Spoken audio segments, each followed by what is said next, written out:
Frères et sœurs, bonjour. Une fois de plus, bienvenue à ce nouveau rendez-vous de méditation sur les titres de la Bienheureuse Vierge Marie.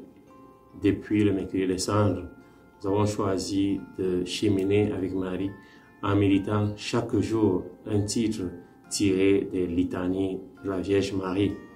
Nous voulons aujourd'hui méditer sur le titre de Sainte Marie Maison d'Or, Domus Aurea en latin. Commençons d'abord par le sens du temple ou de la maison. David avait voulu construire une maison pour le Seigneur. Face à ce projet, Dieu dira au prophète Nathan, « Va dire à mon serviteur David, ainsi parle le Seigneur, est-ce toi qui me bâtiras une maison pour que j'y habite?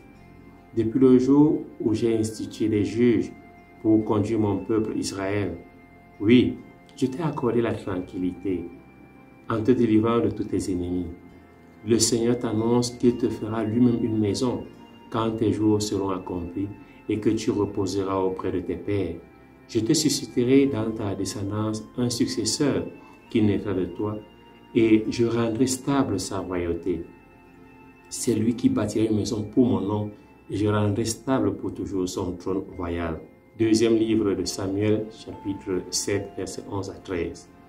Frères et sœurs, le temple, la maison est la demeure de Dieu, mais Dieu est plus grand que cette demeure. Maintenant, passons à l'autre aspect, à l'autre point, l'or.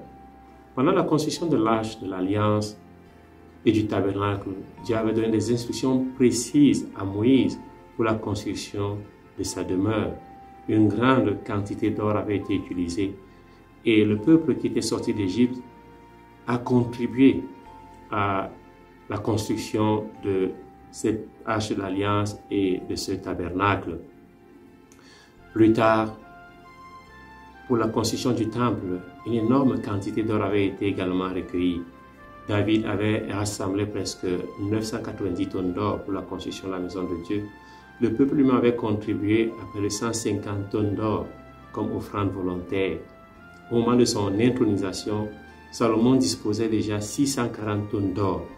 Vont lire tout ceci dans le premier livre des Chroniques, chapitre 29, versets 3 à 8. L'or est aussi considéré comme une richesse. Il fait partie des dons offerts à l'enfant Jésus par le roi mage et symbolise la royauté de Jésus. Frères et sœurs, Marie, Maison d'Or, exprime quelle est la demeure de la richesse la plus importante. Et Jésus est le trésor le plus précieux qui vaut plus que l'or. Marie est la demeure du Fils de Dieu, trésor immense. En elle, le Verbe a fait sa tente, le Verbe a posé sa tente.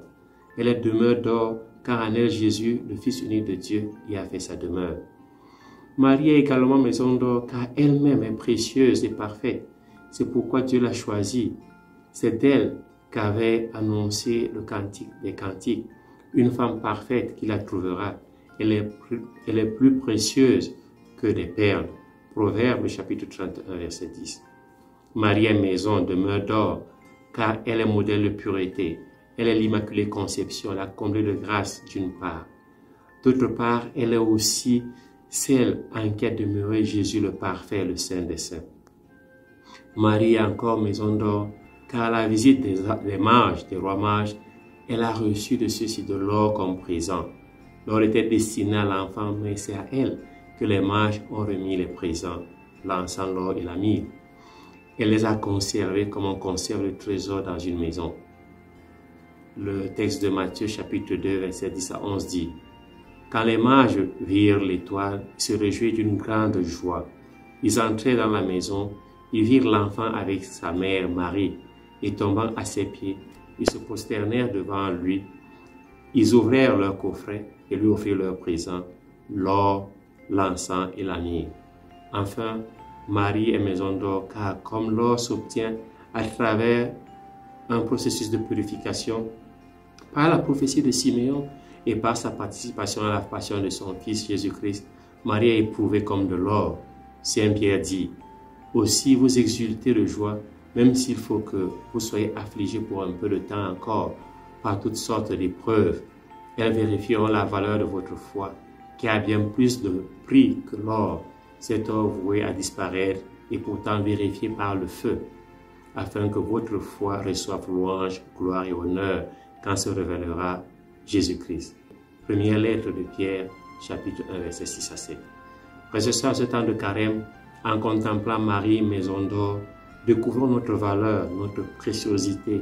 Découvrons que nous avons été rachetés à grand prix, comme le dit Saint Paul dans la première lettre aux Corinthiens. Nous valons plus que l'or.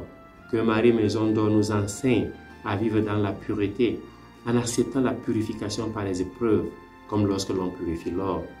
En montant, en marchant avec Marie vers Pâques, demandons-lui d'intercéder pour nous, afin que nous reconnaissions en chaque homme et en chaque femme la valeur, la dignité. Dans un monde où l'être humain a perdu sa dignité, est devenu moins qu'un animal, moins qu'un objet.